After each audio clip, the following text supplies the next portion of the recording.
പടച്ചവനെ ബദറിന്റെ രണാങ്കണത്തിൽ യുദ്ധം നടക്കുകയാ. ബദറിന്റെ രണാങ്കണത്തിൽ യുദ്ധം നടക്കുമ്പോ അബൂ ഉബൈദ റളിയല്ലാഹു തആല അൻഹു അല്ലാഹുവിന്റെ പ്രവാചകൻ സ്വല്ലല്ലാഹു അലൈഹി വസല്ലമ തങ്ങളുടെ കൂടെയാണ്. മുസ്ലിമീങ്ങളുടെ കൂട്ടത്തിലാണ് അബൂ ഉബൈദ ഉള്ളത്. പക്ഷേ തന്റെ പ്രിയപ്പെട്ട പിതാവ് ജറാഹു ശത്രുവിന്റെ ഭാഗത്താ. പടച്ചവനെ അബൂ ഉബൈദ റളിയല്ലാഹു തആല അൻഹു പടച്ചവനെ ബദറിന്റെ രണാങ്കണത്തിലൂടെ യുദ്ധം നടക്കുമ്പോ ഒളിച്ചൊളിച്ച് നടക്കുകയാണ്, ഒളിച്ചൊളിച്ച് നടക്കുകയാണ്. എന്തിനാണ് ഒളിച്ച് നടക്കുന്നതെന്നറിയോ? എതിർഭാഗത്ത് നിൽക്കുന്നത് പിതാവാണ്, ശത്രുവിന്റെ ഭാഗത്ത് നിൽക്കുന്നത് പിതാവാണ്. വാപ്പയും മകനും കൂടെ പരസ്പരം യുദ്ധം ചെയ്യാൻ കഴിയില്ലല്ലോ. അതുകൊണ്ട് ഉബൈദ എന്ന് പറയുന്ന തന്റെ പൊന്നാര മകൻ ഇങ്ങനെ പതുങ്ങി വാപ്പയുടെ മുമ്പിൽ പെടാതെ, വാപ്പ കാണാതെ ഒളിച്ചിങ്ങനെ നടക്കുകയാണ്. പക്ഷേ ജറാഹെന്ന് പറയുന്ന പിതാവുണ്ടല്ലോ, മകനെ തിരഞ്ഞു നടക്കുകയാണ്. വേറെ ഒരു ശത്രുവിനെയും വേണ്ട, ബദറിൽ പങ്കെടുക്കുന്ന വേറെ ഒരാളെയും നോക്കുന്നില്ല. തന്റെ പൊന്നാര മകനെ തിരഞ്ഞു നടക്കുകയാണ്. വാപ്പ മകനെ തിരഞ്ഞു നടക്കുമ്പോ മകന് വാപ്പയെ കാണാതെ ഒളിച്ചൊളിച്ച് നടക്കുകയാണ്. അങ്ങനെ അവസാനം അതാ ഉബൈദ റളിയല്ലാഹു തആല അൻഹു അല്ലാഹുവിന്റെ പ്രവാചകൻ സ്വല്ലല്ലാഹു അലൈഹി വസല്ലമ തങ്ങളുടെ മുമ്പിൽ നിൽക്കുമ്പോ പിതാവ് കടന്നു വരികയാണ്. തന്റെ പൊന്നാര മകനെ കാണുകയാണ്. ഉറയിൽ കിടന്ന വാള് വലിച്ചൂരിയിട്ട് അവിടെന്ന് വിളിക്കുന്ന ഉബൈദ അവിടെന്ന് വിളിക്കുകയാണ്. തന്റെ പ്രിയപ്പെട്ട പൊന്നുമോനെ വിളിച്ചിട്ട് പറയുന്നു, വാടാ മുഹമ്മദേ, നിന്റെ കൂടെയുള്ള ആരെങ്കിലും മരിച്ചു കഴിഞ്ഞാ അവന് സ്വർഗത്തിലാണെന്നല്ലേ പറയുന്നത്. അവനെ ഇറക്കി വിട് മുഹമ്മദ്, അവനെ ഇറക്കി വിട് മുഹമ്മദ്. എന്റെ കയ്യിലിരിക്കുന്ന വാള് കൊണ്ട് ഞാൻ അവനെ സ്വർഗത്തിലേക്ക് പറഞ്ഞു വിടാ. പടച്ചവനെ തന്റെ പൊന്നാര മകന്റെ ദേഷ്യം പിടിപ്പിക്കാറ്, തന്റെ പൊന്നാര മകന്റെ രക്തം തിളപ്പിക്കാറ് പിതാവ് അവിടെ നിന്നുകൊണ്ട് തന്റെ പൊന്നാര മകനെ ഒരുപാട് ചീത്ത പറയുകയാണ്. പക്ഷേ പൊന്നുമോന് മിണ്ടുന്നില്ല. വാപ്പയല്ലേ പറയുന്നത്, വാപ്പയല്ലേ പറയുന്നത്. മിണ്ടാതെ നിന്ന് കേൾക്കുകയാണ്.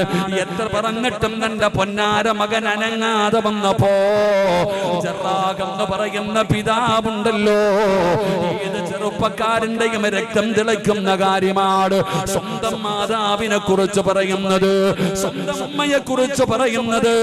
ഉമ്മാനെ ചീത്ത വിളിക്കാൻ തുടങ്ങി, ഉമ്മയെ ചീത്ത വിളിക്കാൻ തുടങ്ങി. പടച്ചവനെ അബൂ ഉബൈദ ചിന്തിക്കുന്നു, അല്ലാ എന്റെ ഉമ്മയാണ്, ആ പറയുന്ന മനുഷ്യന്റെ ഭാര്യയാണ്, പറഞ്ഞുകൊള്ളട്ടെ തമ്പുരാനെ. വാപ്പ ഉമ്മയെ കുറിച്ച് പറഞ്ഞുകൊള്ളട്ടെ. മിണ്ടാതെ നിൽക്കുകയാണ്. പിന്നെയും പടച്ചവന് നീ പിഴച്ചുണ്ടായവനാടാ എന്ന് പറഞ്ഞുകൊണ്ട് അല്ലാഹുവേ തന്റെ പ്രിയപ്പെട്ട പൊന്നുമകനോട് ചീത്ത പറയുകയാണ്. എന്തെല്ലാം പറഞ്ഞിട്ടും ആ സ്വഹാബി അനങ്ങുന്നില്ല. എന്തൊക്കെ പറഞ്ഞിട്ടും തന്റെ പൊന്നാര മകൻ അനങ്ങുന്നില്ല. അവസാനം ആ പിതാവിനറിയാ, ഇനി എന്റെ പൊന്നുമോൻ ഇറങ്ങണമെങ്കിൽ അവനെ പറഞ്ഞു, അവന്റെ ഉമ്മയെ പറഞ്ഞു, അവൻ ജാരസന്തതിയാണെന്ന് പറഞ്ഞു, അവന് വഴിപിഴച്ചുണ്ടായതാണെന്ന് പറഞ്ഞു. എന്തു പറഞ്ഞിട്ടും തന്റെ പൊന്നാര മകൻ അനങ്ങാതെ വന്നപ്പോ വാപ്പയ്ക്കറിയാം, ഇനി അവൻ ഇറങ്ങി വരണമെങ്കിൽ ഇനി ഒരാളെ പറഞ്ഞാലേ അവൻ ഇറങ്ങി വരൂ. അങ്ങനെ വാപ്പ ആരെ കുറിച്ചാ പറയുന്നതെന്നറിയോ? ആദരവായ പ്രവാചകൻ നബി മുഹമ്മദ് മുസ്തഫ സല്ലല്ലാഹു അലൈഹി വസല്ലമ തങ്ങൾ അല്ലാഹുവിന്റെ പ്രവാചകനെ എവിടെന്ന് മോശമായി പറയുകയാണ്. നബി തങ്ങളെ അങ്ങനെ മോശമായി പറയുമ്പോ അല്ലാഹുവിന്റെ പ്രവാചകനെ പറയുന്നത് കേട്ടപ്പോ അതാ തന്റെ പ്രിയപ്പെട്ട പിതാവ് പറയുന്നത് സഹിക്കുന്നില്ല. സ്വഹാബത്ത് പറയുകയാണ്, സ്വഹാബത്ത് പറയുകയാണ്. അബൂ ഉബൈദയുടെ കൈകാലുകൾ വിറയ്ക്കുകയാണ്. ഉമ്മയെ പറഞ്ഞപ്പോ, പടച്ചവനെ ചീത്ത പറഞ്ഞപ്പോ അനങ്ങാത്ത അബൂ ഉബൈദയുടെ കൈകാലുകൾ വിറയ്ക്കുകയാണ്. കാരണം പറയുന്നത് അല്ലാഹുവിന്റെ പ്രവാചകന് സ്വല്ലല്ലാഹു അലൈഹി വസല്ലമ തങ്ങളെയാണ്. നബി തങ്ങളെ പറയുന്നത് കേട്ടപ്പോ സ്വഹാബത്ത് പറയുകയാണ്, ചാടി ഇറങ്ങുകയാണ്. അല്പനേരമൊന്നും കാണുന്നില്ലടോ, അല്പനേരമൊന്നും അറിയുന്നില്ലടോ. കുറച്ച് കഴിയുമ്പോ ഇലാ ഹദറത്തി റസൂലില്ലാഹ്, അല്ലാഹുവിന്റെ പ്രവാചകന്റെ മുമ്പിലേക്ക് പോയി നിൽക്കുകയാണ്. അബൂ ഉബൈദ റളിയല്ലാഹു തആല അൻഹു അതാ പടച്ചവനെ തന്റെ പ്രിയപ്പെട്ട പിതാവിന്റെ തലയുമായി അല്ലാഹുവിന്റെ പ്രവാചകന്റെ മുമ്പിൽ ചെന്ന് സലാം പറയുമ്പോ അല്ലാഹുവിന്റെ റസൂൽ മടക്കുന്നില്ല, നിബിതങ്ങൾ മിണ്ടുന്നില്ല. കാരണം പിതാവിന്റെ തലയെടുത്ത് കൊണ്ടുവന്ന് നിൽക്കുകയാണ്. പടച്ചവനെ പിതാവിന്റെ തലയെടുത്ത് കൊണ്ടുവന്ന് നിൽക്കുകയാണ്. നിബിതങ്ങളൊന്നും മിണ്ടുന്നില്ല. പിതാവല്ലേ പടച്ചവന്, സ്വന്തം ഉപ്പയല്ലേ പടച്ചവന്. അങ്ങനെ അതാ സ്വന്തം പിതാവിനെ കൊല്ലാൻ അല്ലാഹുവിന്റെ ദീൻ പഠിപ്പിക്കുന്നില്ലല്ലോ പടച്ചവനെ. അങ്ങനെ പലരും പറയുന്നത് ഇസ്ലാം വളർന്നത് വളവാളുകൊണ്ടാണ്. അല്ലാഹുവിന്റെ ദീൻ പടച്ചവനെ അതാ പിതാവിന്റെ തലയെടുത്ത് ഒരു നിമിഷം നിബിതങ്ങളെ കുറിച്ച് പറയുന്നത് കേട്ടപ്പോ ഒരു നിമിഷം പതറിപ്പോയടോ, ഒരു നിമിഷം പതറിപ്പോയടോ, പിടിച്ചു നിൽക്കാൻ കഴിഞ്ഞില്ലടോ. അങ്ങനെ ഉപ്പയുടെ തലയെടുത്ത് കൊണ്ടുവന്ന സ്വഹാബി അല്ലാഹുവിന്റെ പ്രവാചകന്റെ ചാരത്ത് നിന്ന് സലാം പറയുകയാണ്. നിബിതങ്ങളെ തലതിരിക്കുകയാണ്, നിബിതങ്ങളെ തലതിരിക്കുകയാണ്. ഒരു വട്ടം പറഞ്ഞു, രണ്ട് വട്ടം പറഞ്ഞു, മൂന്ന് വട്ടം പറഞ്ഞു. എന്നിട്ടും അല്ലാഹുവിന്റെ പ്രവാചകന് സ്വല്ലല്ലാഹു അലൈഹി വസല്ലമ തങ്ങൾ അവിടുന്ന് സലാം അടക്കുന്നില്ല. ആ സ്വഹാബിക്ക് എന്ത് ചെയ്യണമെന്നറിയില്ല, ആ സ്വഹാബിക്ക് എന്ത് ചെയ്യണമെന്നറിയില്ല. വല്ലാതെ സങ്കടപ്പെടുകയാ, വല്ലാതെ പ്രയാസപ്പെടുകയാ. അങ്ങനെ സങ്കടത്തോടെ നിൽക്കുമ്പോ അതാ വരുന്ന മുഖറബുൽ അംലാഖ് മലക്ക് ജിബ്രീൽ അലൈഹിസ്സലാം ഇറങ്ങി വരികയാണ്. എന്നിട്ട് പറയുകയാ, ലാ തജിദു ഖൗമൻ യുഅ്മിനൂന ബില്ലാഹി വൽ യൗമിൽ ആഖിർ യുവാദൂന മൻ ഹാദ്ദല്ലാഹ വറസൂലഹു വലൗ കാനൂ ആബാഅഹും ഔ അബ്നാഅഹും ഔ ഇഖ്വാനഹും ഔ അസീറതഹും ഉലൈക കതബ ഫീ ഖുലൂബിഹിമുൽ ഈമാൻ. അല്ലാഹുവിന്റെ വിശുദ്ധമായ ഖുർആൻ അടിമയെ കുറിച്ച് പറഞ്ഞു കൊടുക്കുകയാണ്. അടിമയെ സമാധാനിപ്പിക്കുകയാണ്, അടിമയെ സമാധാനിപ്പിക്കുകയാണ്. എന്റെ പ്രിയപ്പെട്ട സഹോദരങ്ങള്, അല്ലാഹുവിന്റെ വിശുദ്ധമായ ഖുർആൻ ഇവിടെന്ന് പറയുകയാ. എന്തിനാണ് ഞാൻ ഈ ചരിത്രം പറഞ്ഞതെന്നറിയോ? വാപ്പയുടെ തല വെട്ടാനല്ല, ശത്രുവിന്റെ തല മുറിക്കാനല്ല, വാളുകൊണ്ട് പരിശുദ്ധമായ ദീനിനെ വളർത്താനല്ല.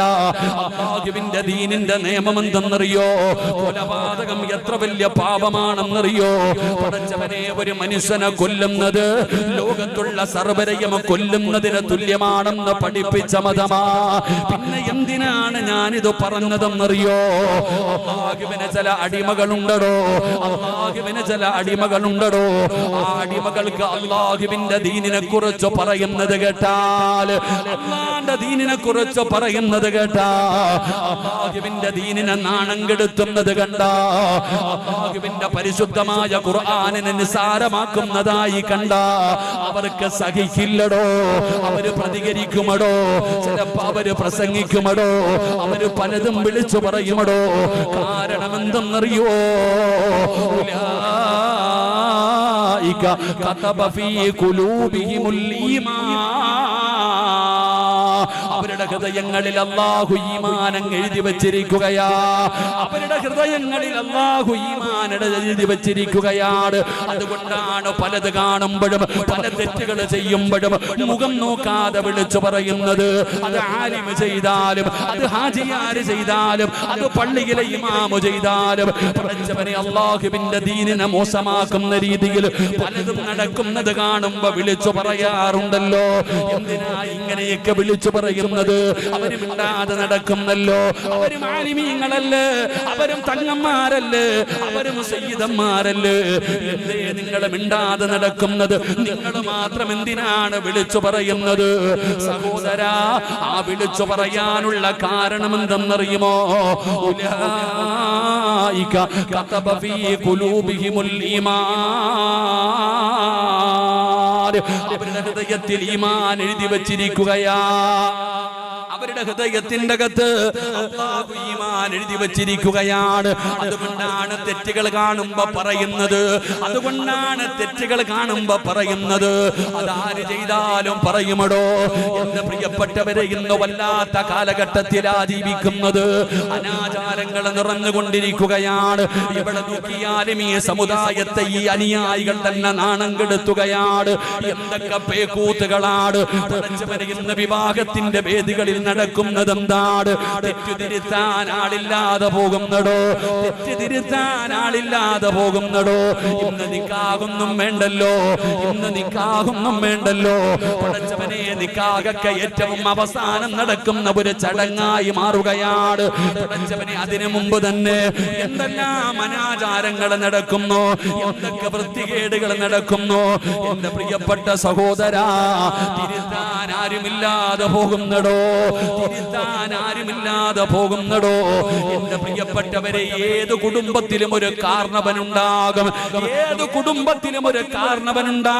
ഇതുപോലെ അനാചാരങ്ങൾ നടക്കുന്ന, ആർഭാട വിവാഹങ്ങൾ നടക്കുന്ന, പള്ളിയിലെ ഖതീബിനെ ഉസ്താദന്മാരെ കൊണ്ട് നിക്കാഹ് നടത്തും, തങ്ങന്മാരെ കൊണ്ട് നിക്കാഹ് നടത്തും. എന്നിട്ട് ഓഡിറ്റോറിയത്തിന്റെ അകത്ത് നടക്കുന്ന പേക്കൂത്തുകൾ പറയാൻ കഴിയുന്നതല്ല. ആ ഉസ്താദ് പോലും സങ്കടപ്പെട്ടു പോകുന്ന, ആ നിക്കാഹ് നടത്തിയ തങ്ങൾ പോലും സങ്കടപ്പെട്ടു പോകുന്ന ദയനീയമായ അവസ്ഥയിലൂടെ ഈ സമുദായം കടന്നു പോകുമ്പോ സഹോദരാ, ഏറ്റവും വലിയ സങ്കടം എന്തെന്നറിയോ? ഒരാളെങ്കിലും തിരുത്താൻ കാണുമടോ. ഏത് വീട്ടിലും ഒരാളെങ്കിലും കാണുമടോ. എന്നാൽ അങ്ങനെ ഒരു കാരണവന്, ഒരു വാപ്പയോ ഒരു ഉമ്മയോ ഇന്നത്തെ വീടുകളിന്റെ അകത്തില്ലാതെ പോകുന്നു, ഇന്നത്തെ കുടുംബങ്ങളിൽ ഇല്ലാതെ പോകുന്നു. പടച്ചവനെ, ഉള്ളവര് തിരുത്തുന്നില്ല. കാരണം പ്രായമുള്ള വാപ്പയോട് ചോദിക്കുന്നു, നിന്റെ മക്കളല്ലേ ഇത് കാണിക്കുന്നത്? നിന്റെ കൊച്ചുമക്കളല്ലേ ഇത് കാണിക്കുന്നത്? വാപ്പമാര് പറയുന്ന മറുപടി എന്തെന്നറിയോ? ഇന്ന് നിക്കാഹൊക്കെ ആർക്ക് വേണം? ഇന്ന് നിക്കാഹൊന്നുമില്ല. നിക്കാഹൊക്കെ ഏറ്റവും അവസാനമാണ് നിക്കാഹ്. എല്ലാം കഴിഞ്ഞിട്ട് അത് നാട്ടുകാരെ ബോധിപ്പിക്കാൻ എന്റെ പ്രിയപ്പെട്ടവരെ തങ്ങന്മാരെ കൊണ്ടുവരും, സയ്യിദന്മാരെ കൊണ്ടുവരും, ഖതീബിനെ കൊണ്ടുവന്ന് നിക്കാഹ് നടത്തും. നിക്കാഹ് നടത്തിയിട്ട് അവരെ അങ്ങോട്ട് കൈമടക്കം കൊടുത്ത് വണ്ടി കയറ്റി വിട്ടുകഴിഞ്ഞാൽ അള്ളാഹു നമ്മളെ കാത്തുരക്ഷിക്കുമാറാകട്ടെ. ഈ സമുദായത്തിന് നാണക്കേടുണ്ടാക്കുന്ന രീതിയിൽ, ദീനിനെ വളരെ മോശമാക്കുന്ന രീതിയിൽ. ഞാൻ ചോദിക്കുന്നത്, ആ തെറ്റ് കണ്ട തിരുത്താൻ ഒരാള് പോലും, ഹൃദയത്തിന്റെ അകത്ത് അള്ളാഹു ഈമാൻ എഴുതി വെച്ച ഒരാള് പോലും ആ കുടുംബത്തിൽ ഇല്ലാതെ പോകുന്നു. വാപ്പയോട് ചോദിച്ചാൽ പറയും, ഉസ്താദെ ഞാൻ പറഞ്ഞാൽ അവരനുസരിക്കില്ല. ഇന്നെല്ലാരും ചെയ്യുന്നതല്ലേ, ഇന്നെല്ലാരും കാണിക്കുന്നതല്ലേ, ഞാൻ പറഞ്ഞാൽ അവരനുസരിക്കുന്നില്ല. വാപ്പ, നിനക്കൊരു ബാധ്യതയുണ്ടല്ലോ, നീ എന്താ ചിന്തിക്കാത്തെ? കാരണവൻ എന്ന് പറഞ്ഞാൽ ആരാ? പ്രായമുള്ള ആളെന്ന് പറഞ്ഞാൽ ആരാ? പ്രായമുള്ള ആൾക്ക് അല്ലാഹു ഒരു പ്രത്യേക സ്ഥാനം കൊടുത്തിട്ടുണ്ട്. അതിന് തങ്ങളോ ആലിമോ പണ്ഡിതനോ മഹാനോ ആകണമെന്നില്ല. ഈ പ്രായമുള്ള ഒരു മനുഷ്യൻ എന്ന് പറയുന്നത് അല്ലാഹു കൊടുത്തിരിക്കുന്ന ഒരു സ്ഥാനമുണ്ട് നിനക്ക്. നമ്മുടെ കുടുംബത്തിൽ കാരണവന്മാരുണ്ടല്ലോ, ഈ ഇരിക്കണ പ്രായമുള്ള. ഞാൻ ചോദിക്കട്ടെ, പണ്ട് കുറെ വർഷങ്ങൾക്ക് മുമ്പ് പ്രായമുള്ളവരുടെ മുമ്പിലൂടെ മുണ്ടുമടക്കി കുത്തി നമ്മൾ നടക്കൂല. പ്രായമുള്ളവരുടെ മുമ്പിൽ നിന്ന് വീടി വലിക്കൂല. പ്രായമുള്ളവരെ കാണുമ്പോൾ എഴുന്നേറ്റ് നിൽക്കുന്ന ഒരു കാലമുണ്ടായിരുന്നു. അള്ളാഹു നമുക്ക് ഈമാൻ നൽകുമാറാകട്ടെ. പ്രായമുള്ള, അത് തങ്ങള പാണക്കാട്ട് തങ്ങന്മാരാണോ, അല്ലെങ്കിൽ ഏതെങ്കിലും നേതാക്കന്മാരാണോ, ആലിമ്യങ്ങളാണോ? അല്ല. ചില ഉപ്പാനെ കണ്ട എഴുന്നേക്കൂടോ? അത് ഇന്നും അങ്ങനെ തന്നെ. ചിലരുടെ താടിയും തഴമ്പും അവരുടെ ഒരു ഇത് കണ്ട ചിലപ്പോൾ അറിയാതെ എഴുന്നേറ്റ് ഓടിച്ചെന്ന് കൈ പിടിച്ചിട്ട് പറയും, പൊരുത്തപ്പെടണം, ദുആ ചെയ്യണം. അത് അല്ലാഹു കൊടുത്തിരിക്കുന്ന ഒരു സ്ഥാനമാണ്. പ്രായമുള്ളവർക്ക് ഒരു സ്ഥാനമുണ്ട്. എന്താ സ്ഥാനം? വാപ്പ, തെറ്റ് തിരുത്തേണ്ട ഉത്തരവാദിത്തം ഉസ്താദിന് മാത്രമുള്ളതല്ല, നിനക്കുണ്ട്. ഒരു തെറ്റ് നടക്കുന്നത് കണ്ടാൽ ആ തെറ്റ് തിരുത്താനുള്ള ബാധ്യത നിനക്കുണ്ട്. നീ ചിലപ്പോ പോയിട്ട് നിന്റെ മക്കളും നിന്റെ കൊച്ചുമക്കളും കൂടെ ഉടുതുണി ഉരിഞ്ഞിട്ട് ആടുന്നത് കാണുമ്പോ പോയിട്ട് തെറ്റാന്ന് പറഞ്ഞാ നിന്നെ ചിലപ്പോ അവിടെ നാട്ടിയിറക്കും, നിന്നെ പരിഹസിക്കും. പരിഹസിക്കട്ടെ, അതങ്ങനെ തന്നെ കണ്ടാ മതി. നിന്നെ കളിയാക്കും, നിന്നെ വേദനിപ്പിക്കും, ചിലപ്പോ നിന്നെ ഒറ്റപ്പെടുത്തും. വലിയ തങ്ങൾ വന്നിരിക്ക എന്ന് പറഞ്ഞിട്ട് നിന്നെ പരിഹസിക്കും. എന്നാ നിനക്കല്ല തരുന്ന പ്രതിഫലം അറിയോ? പറയാതിരുന്ന ശിക്ഷ, പറഞ്ഞ പ്രതിഫലം. അള്ളാഹു നമുക്ക് ഈമാൻ നൽകുമാറാകട്ടെ. ഉറക്കപ്പറ അല്ലാഹു ഈമാൻ നൽകുമാറാകട്ടെ.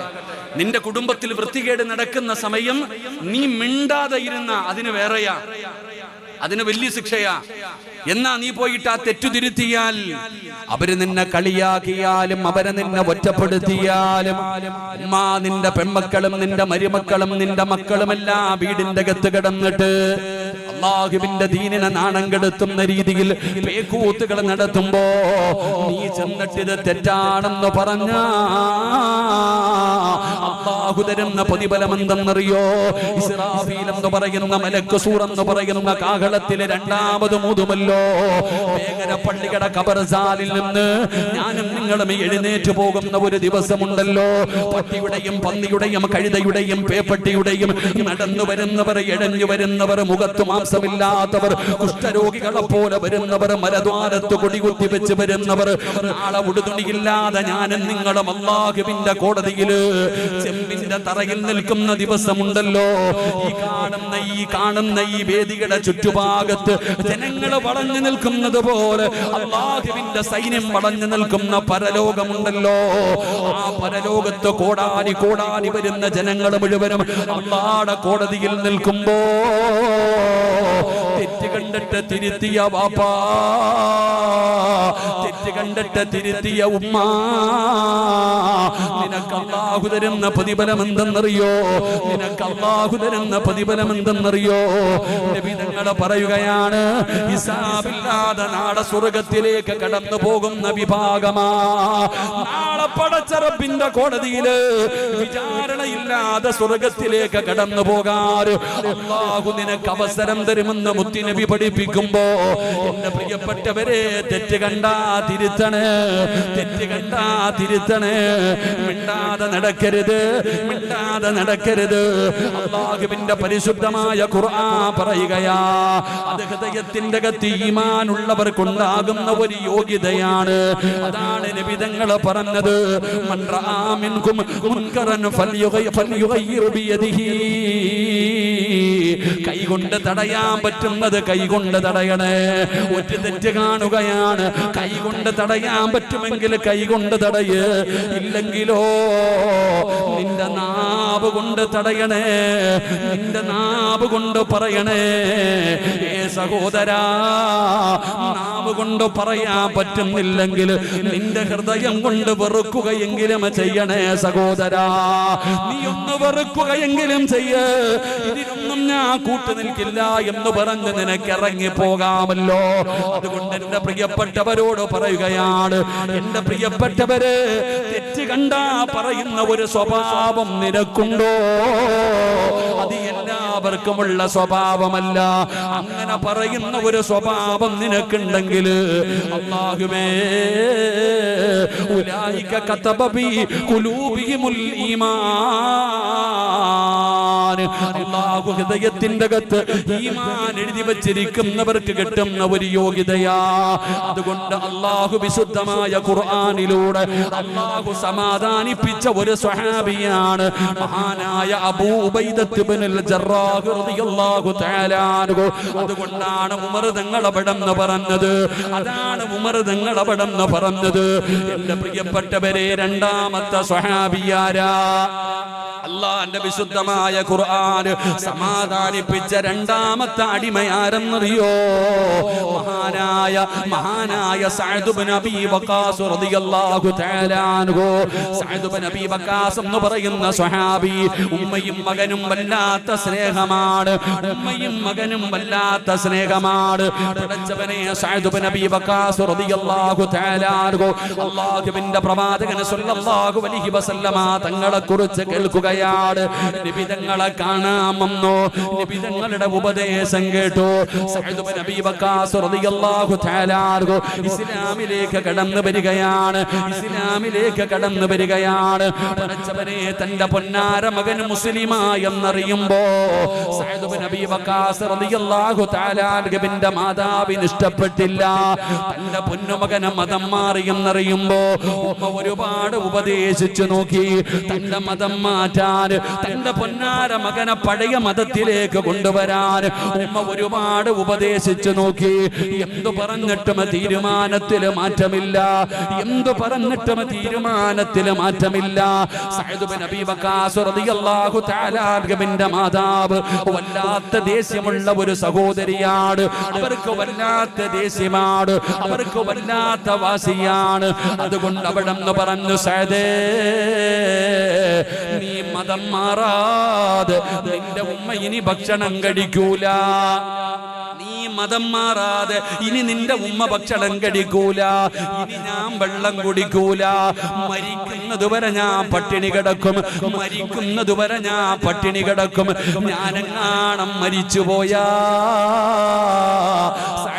എല്ലാവരും നിന്നെ വിളിക്കും ഉമ്മയെ കൊന്നവന്, ഉമ്മയെ കൊന്നവന് എന്ന് നാട്ടുകാർ മുഴുവനും നിന്നെ വിളിക്കുമടാ സഅദ്. ഉമ്മയ്ക്ക് വല്ലാത്ത വാശിയായി, ഉമ്മയ്ക്ക് വല്ലാത്ത വാശിയായി. സഅദ് ബിൻ അബീ വഖാസ് റളിയല്ലാഹു തആല അൻഹു ഉമ്മയുടെ കൂടെയാണ് വീട്ടിൽ കിടക്കുന്നത്. രാവിലെ എഴുന്നേറ്റ് നബി തങ്ങളുടെ ചാരത്ത് പോകും, അവിടെ അറിവുകൾ പഠിക്കും, നിസ്കരിക്കും, വീട്ടിലേക്ക് മടങ്ങി വരും.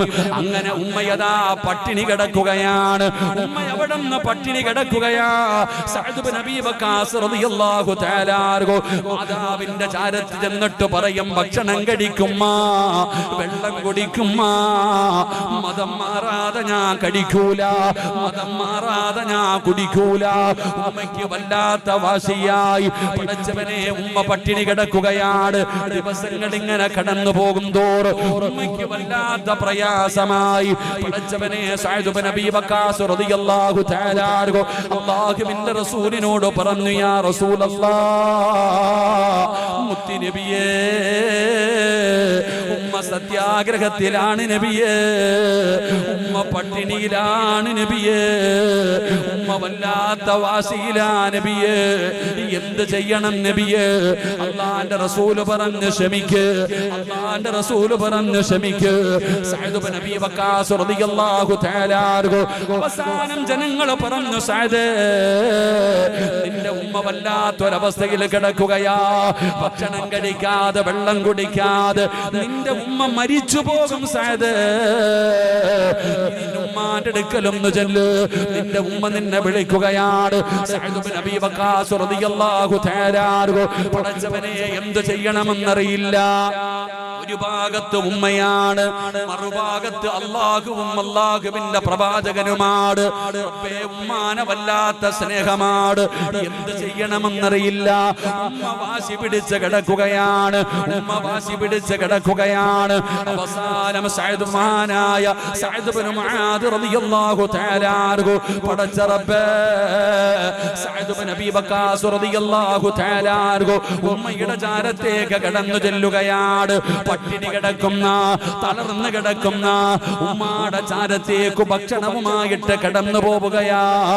ഉമ്മാടെ ചാരത്ത് ചെന്നിട്ട് ഉമ്മാടെ വായിലേക്ക് ഭക്ഷണം എടുത്തു വെച്ചിട്ട് പൊന്നുമകനെ പറയുന്നു, കഴിക്കുമ്മ, ഈ വെള്ളമൊന്ന് കുടിക്കുമ്മ. ഇല്ലടാ മോനെ, മരിച്ചാലും ഞാൻ കുടിക്കൂല, നീ മതം മാറാതെ ഞാൻ കുടിക്കൂല.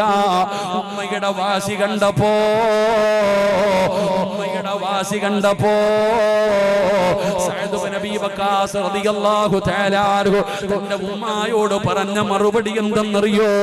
തന്റെ ഉമ്മയോട് പറഞ്ഞ മറുപടി എന്തെന്നറിയോ? ഉമ്മ, എന്നെ വല്ലാത്ത ഇഷ്ടമാണ്, എനിക്കും നിങ്ങളെ വല്ലാത്ത ഇഷ്ടമാണ്. പക്ഷേ നിങ്ങളെക്കാളും വലിയ ഇഷ്ടം അല്ലാഹുവിനോടും അവന്റെ റസൂലിനുമോടുമാണ് ഉമ്മ. മതം മാറണമെന്ന് പറഞ്ഞു പട്ടിണി കിടക്കുന്ന 9 മാസം ഗർഭവും 10 മാസം ഗർഭം ചുമന്ന് മരണവേദനയുടെ വേദനയും നൊന്ത് പ്രസവിച്ച മാതാവിനോട് ആ പൊന്നുമകൻ പറഞ്ഞ മറുപടി എന്തെന്നറിയോ? എനിക്ക് എനിക്ക് നിങ്ങളെ വല്ലാത്ത ഇഷ്ടമാ, നിങ്ങൾക്കും എന്നെ വല്ലാത്ത ഇഷ്ടമാ. എന്നാ നിങ്ങളെക്കാളും എനിക്കിഷ്ടം അല്ലാഹുവിനെയും അവന്റെ പ്രവാചകനെയുമാണ്. എന്നിട്ട് സഅദ് ഇബ്നു അബീ വഖാസ് റളിയല്ലാഹു തആല അൻഹു മാതാവിനോട് പറഞ്ഞ ഒരു മറുപടി എന്തെന്നറിയോ? അല്ലാഹു 1000 ആയുസ് തന്നു, 1000 ആയുസ് അല്ലാഹു നിങ്ങൾക്ക് നൽകി. ഞാൻ നിങ്ങളുടെ മകനായി ജനിച്ചു. 1000 പ്രാവശ്യം അല്ലാഹുവിന്റെ ദീന് വിടണമെന്ന് പറഞ്ഞ് നിങ്ങൾ ഇതുപോലെ പട്ടിണി കിടന്നു മരിച്ചാലും അല്ലാഹുവിന്റെ ദീൻ ഞാൻ വലിച്ചെറിയില്ല ഉമ്മ. സഅദ് ഇബ്നു അബീ വഖാസ് റളിയല്ലാഹു തആല അൻഹു ഉമ്മയോട് പറയുകയാണ്, 1000 ജന്മമുണ്ടായി, 1000 ജന്മത്തിലും ഞാൻ നിങ്ങളുടെ മകനായി, 1000 ജന്മത്തിലും നിങ്ങളുടെ മകനായി. അല്ലാഹുവിന്റെ ദീൻ, അല്ലാഹുവിന്റെ ദീന്, പരിശുദ്ധമായ ദീനിലേക്ക് കടന്നു വന്നതിന്റെ പേരിൽ നിങ്ങൾ ഇതുപോലെ സത്യാഗ്രഹം കടന്ന് എന്റെ മുമ്പിൽ കടന്നു മരിച്ചാലും അല്ലാഹുവിന്റെ ദീൻ ഞാൻ വലിച്ചെറിയൂല. റബ്ബേ, ഉമ്മയ്ക്ക് മനസ്സിലായി തന്റെ പൊന്നാര മകന്റെ വിശ്വാസം എന്താണെന്ന്. ആ സഅദ് ഇബ്നു മുആദ് എന്ന് പറയുന്ന ആ സഹാബി സഅദ് ഇബ്നു അബീ വഖാസ് റളിയല്ലാഹു തആല അൻഹു, ആ സഹാബിയുടെ വിശ്വാസം എന്താണെന്ന് ഉമ്മയ്ക്ക് മനസ്സിലായി. ഉമ്മ പരാജയപ്പെടുകയാണ്, ഉമ്മ പരാജയപ്പെടുകയാണ്. പടച്ച റബ്ബേ, അപ്പോഴാണ് അല്ലാഹുവിന്റെ വിശുദ്ധമായ ഖുർആൻ അതാ വരുന്ന മുഖറബുൽ അംലാഖു മലക്ക് ജിബ്രീൽ അലൈഹിസ്സലാം ഇറങ്ങി വരികയാണ്. എന്റെ പ്രിയപ്പെട്ടവരെ, ജിബ്രീൽ അലൈഹിസ്സലാം ഇറങ്ങി വന്നിട്ട് അല്ലാഹുവിന്റെ വിശുദ്ധമായ ഖുർആനിൽ ആയത്ത് ഇറങ്ങുകയാണ്. വഇൻ ജാഹദാക അലാ അൻ തുശ്രിക ബിഹി മാ ലൈസ ലക ബിഹി ഇൽമുൻ വലാ തുതിഉഹുമാ വസാഹിബുമാ ഫിദ്ദുനിയാ മഅറൂഫാ. എന്റെ പ്രിയപ്പെട്ടവരെ, മാതാപിതാക്കൾ പറയുന്നതനുസരിക്കണമെന്നാണ്, മാതാപിതാക്കൾ പറയുന്നതനുസരിക്കണമെന്നാണ്. പക്ഷേ ആ പറയുന്നത് അല്ലാഹുവിന്റെ ദീനിനെതിരാണോ? അല്ലാഹുവിന്റെ ദീനിനെതിരാണോ?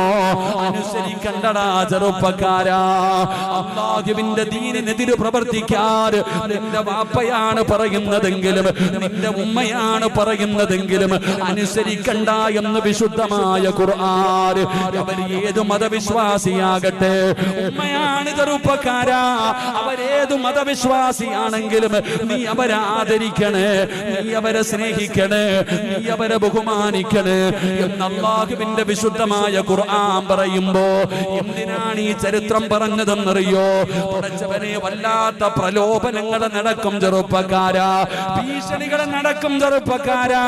പടച്ചവനെ, ചിലപ്പോ ഉമ്മയായിരിക്കും പറയുന്നത് പാപം ചെയ്യാൻ, ഒരു ചെറുപ്പക്കാരന്റെ കൂടെ പോകാൻ, ഒരു അന്യപുരുഷന്റെ കൂടെ പോകാൻ ഉമ്മയായിരിക്കും പറയുന്നത്, പാപ്പയായിരിക്കും ഒരു തെറ്റ് ചെയ്യാൻ പറയുന്നത്.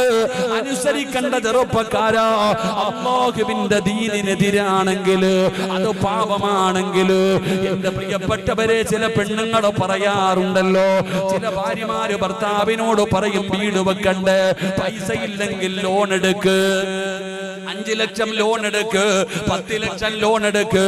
പടച്ചവനെ, ഭാര്യ തന്നെ ഭർത്താവിനോട് പറയുകയാണ്, വേണ്ട സഹോദരാ, വേണ്ട സഹോദരാ, മോനെ, നീ അത് ആ പ്രലോഭനങ്ങളിൽ നീ വീണു പോകരുത്. അല്ലാഹുവിന്റെ ദീൻ മുറുകെ പിടിക്ക്, ആര് പറഞ്ഞാലും അനുസരിക്കരുത്. നീ ചിലപ്പോ എല്ലാവരും നിന്നെ ഒറ്റപ്പെടുത്ത, എല്ലാവരും നിന്നെ കളിയാക്ക, എല്ലാവരും നിന്നെ കൈയൊഴിയാ. എന്നാ അല്ലാഹു നിന്നെ കൈവിടില്ലടാ ചെറുപ്പക്കാരാ. എന്റെ പ്രിയപ്പെട്ട യുവത്വമേ, അല്ലാഹുവിന്റെ ദീനിന്റെ നിയമങ്ങൾ മുറുകെ പിടിച്ചു കഴിഞ്ഞാൽ കൂട്ടുകാര് നിന്നെ കളിയാക്കും, കൂടെ നടക്കുന്നവർ നിന്നെ ഒറ്റപ്പെടുത്തും, കുടുംബക്കാര് നിന്നെ ഒറ്റപ്പെടുത്തും. പക്ഷേ അല്ലാഹു നിന്നെ സഹായിക്കും, അല്ലാഹുവിന്റെ സഹായം നിനക്കുണ്ടാകും. പടച്ചവനെ, തന്റെ ഉമ്മ സത്യാഗ്രഹം കടന്നപ്പോ മരിക്കാൻ സക്കറാത്തിന്റെ അവസ്ഥയിൽ കിടക്കുമ്പോഴും ആ ഉമ്മയുടെ ചാരത്ത് ചെന്നിട്ട് ഉമ്മ എനിക്ക് വലുത് അല്ലാഹുവാ, അല്ലാഹുവിന്റെ പ്രവാചകനാ, അല്ലാഹുവിന്റെ ദീനാ, ആ ദീനാണ് എനിക്ക് വലുത് പറയാൻ ചങ്കൂറ്റം കാണിച്ചപ്പോ ആ ചെറുപ്പക്കാരനെ സമാധാനിപ്പിക്കാൻ ഏഴാകാശം കടന്ന് മുഖറബുൽ അമുലാക്കും മലക്ക് ജിബ്രീൽ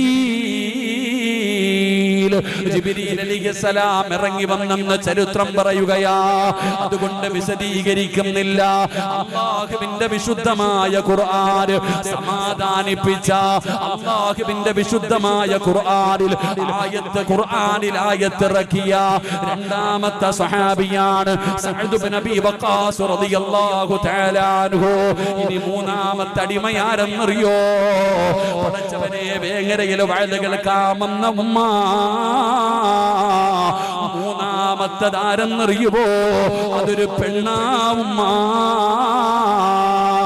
അല്ലാഹുവിന്റെ വിശുദ്ധമായ ഖുർആനിൽ 10 ആയത്തുകളാണ് ഇറക്കിയത്. ഒരു പെണ്ണ് കരഞ്ഞപ്പോ, ഒരു പെണ്ണ് സങ്കടപ്പെട്ടപ്പോ, ഒരു പെണ്ണ് റബ്ബിനോട് ദുആ ചെയ്തപ്പോ അതാ ഖുർആനിൽ 10 ആയത്തുകളാണ് ഇറങ്ങിയത്. ആ പെണ്ണാരെന്നറിയോ? ആ പെണ്ണാരെന്നറിയുവോ?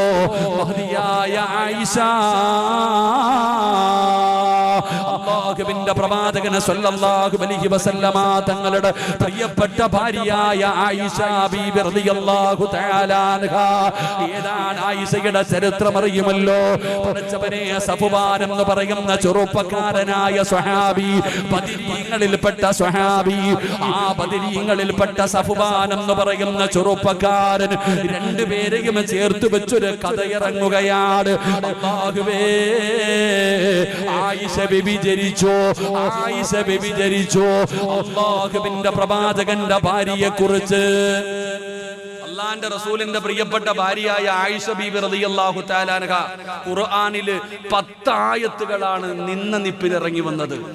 എന്റെ പ്രിയപ്പെട്ട സഹോദരങ്ങൾ, ആയിഷ ഒന്ന് കരഞ്ഞപ്പോ, ആയിഷ ബീബി റളിയല്ലാഹു തആല അൻഹ ഒന്ന് സങ്കടപ്പെട്ടപ്പോ ഖുർആനിൽ നിന്ന് ആയത്തിറക്കിയിട്ട് അല്ലാഹു നിരപരാധിത്വം തെളിയിച്ചു. നമുക്ക് ചരിത്രമറിയാം. മുഅ്തത്ത് യുദ്ധം കഴിഞ്ഞു മടങ്ങി വരുന്ന രംഗം. ആയിഷ ബീബി റളിയല്ലാഹു തആല അൻഹ മലമൂത്ര വിസർജനം നടത്തുന്നതിന് വേണ്ടി പോയി.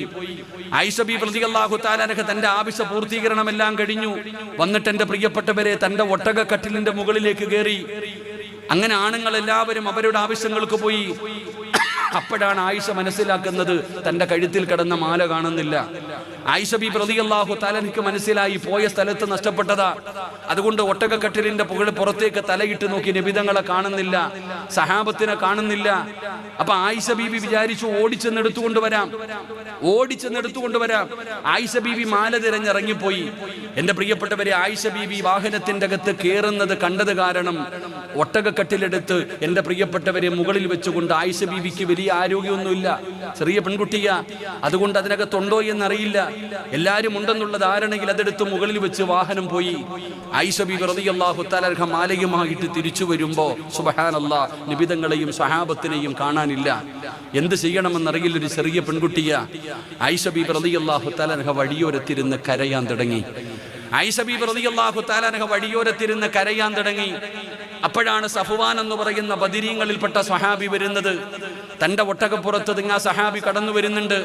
ആ സഹാബി ഏറ്റവും പുറകിൽ താമസിച്ചു വരാനുള്ള കാരണം പറയുന്നത് കളഞ്ഞു പോകുന്ന വസ്തുക്കൾ എടുത്തുകൊണ്ടുവരാൻ, യാത്രക്കാരാണ് എന്തെങ്കിലും നഷ്ടപ്പെട്ടു പോയാൽ അത് എടുത്തുകൊണ്ടുവരാൻ നബിതങ്ങൾ ഏറ്റവും പുറകിൽ വരാൻ പറഞ്ഞ സഹാബി. ഈ സഹാബി നോക്കുമ്പോൾ ഒരു ചെറിയ പെണ്ണ് വഴിയോരത്തിരുന്ന് കരയുന്നു. ആരാരുമില്ലാത്ത വഴിയോരത്തിരുന്ന് കരയുന്നു. മഹാനായ സഫ്വാൻ റളിയല്ലാഹു തആല അൻഹു ചോദിച്ചു, ആരാ നിങ്ങൾ? ആരാ ഇരുന്ന് കരയുന്നല്ലോ, നിങ്ങൾ ആരാ? അവിടെ നിന്ന് പറഞ്ഞു, ആയിഷ ഉമ്മഹാത്തുൽ മുഅ്മിനീൻ മഹദി ആയിഷ ബീബി റളിയല്ലാഹു തആല അൻഹ. അല്ലാഹുവിന്റെ റസൂലിന്റെ പ്രിയപ്പെട്ട ഭാര്യയായ ആയിഷയാ ഞാൻ. അല്ലാഹുവിന്റെ റസൂലിന്റെ പ്രിയപ്പെട്ട ഭാര്യയായ ആയിഷ. സഫ്വാൻ തങ്ങൾ പറയുന്നുണ്ട്, ഇന്നാലില്ല.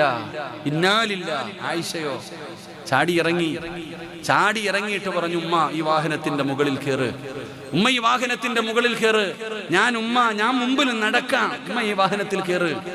അവസാനം വേറെ വഴിയില്ലാതെ ആയിഷ ബീബി റളിയല്ലാഹു തആല വാഹനത്തിന്റെ മുകളിൽ കയറി യാത്ര തുടർന്നു. നബിതങ്ങളും സ്വഹാബത്തും ഒരുപാട് സഞ്ചരിച്ച് അവസാനം അവർ തമ്പിലേക്ക് ചെല്ലുമ്പോഴാണ് ആയിഷ ബീബി ഇല്ലെന്ന് മനസ്സിലാകുന്നത്. ഒരുപാട് സഞ്ചരിച്ച് മണിക്കൂറുകൾ കഴിഞ്ഞു. രാവിലെയാകുമ്പോഴാണ് ആയിഷ ഇല്ലെന്നറിയുന്നത്. എന്റെ പ്രിയപ്പെട്ടവരെ, നബിതങ്ങളുടെ ഭാര്യയെ കുറിച്ച് കാണാതെ വന്നപ്പോ വലിയ വിഷയമായി.